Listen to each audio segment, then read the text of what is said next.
Vote bank নিয়ে রফা করতে ফুরফুরা শরীফে যাচ্ছেন মুখ্যমন্ত্রী মমতা বন্দ্যোপাধ্যায়। দিল্লির উদ্দেশ্যে রওনা হওয়ার আগে এভাবেই মুখ্যমন্ত্রীকে চেনা ভঙ্গিতে আক্রমণ করেছেন বিরোধী দলনেতা শুভেন্দু অধিকারী। তিনি বলেছেন 2016 সালেও গেছিলেন, মাঝখানে 5 বছর ফুরফুরার কথা ভুলে গেছিলেন, এখন ভোট আসছে তাই যাচ্ছেন। 26-এ ভোট আসছে, চাপে আছেন। পরে নওশাদকে কটাক্ষ করে বলেছেন, ও যেদিন ডায়মন্ড হারবার ছেড়ে পালিয়েছে সেদিনই মানুষ বুঝে নিয়েছে এ টিএমসির বি টিম। ওকে লড়াই করে শুধু টিভির ক্যামেরা থেকে 2-4টে সভা করলে হবে না, মাঠে থাকতে হবে। ভোটের দিন ওয়ানডে ম্যাচ, মাঠে থাকতে হবে। উনি প্রত্যেকবার বিধানসভা ভোটের আগে যান, 16 সালেও গেছিলেন। 5 বছর ফুরফুরার কথা ভুলে গেছিলেন, মুসলিমদের কথা ভুলে গেছিলেন। এখন ভোট এসেছে তাই ফুরফুরায় যেতে হবে।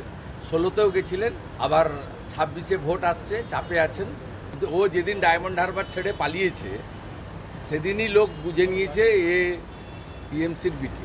এরপরে শুভেন্দু অধিকারীর বি টিম কটাক্ষের পাল্টা নওশাদ বলেছেন, তৃণমূলের এ টিম কোনটা আর বিজেপিরই বা এ টিম কোনটা তা আগে খুঁজে বের করতে হবে, তাহলে আইএসএফ কে বি টিম বলাটা ধরে নেওয়া যাবে। তৃণমূলের লোকজন আমাদেরকে বলতো যে আমরা বিজেপির বিটি, এখন বিজেপির লোকজন বলছে আমরা তৃণমূলের বিটি।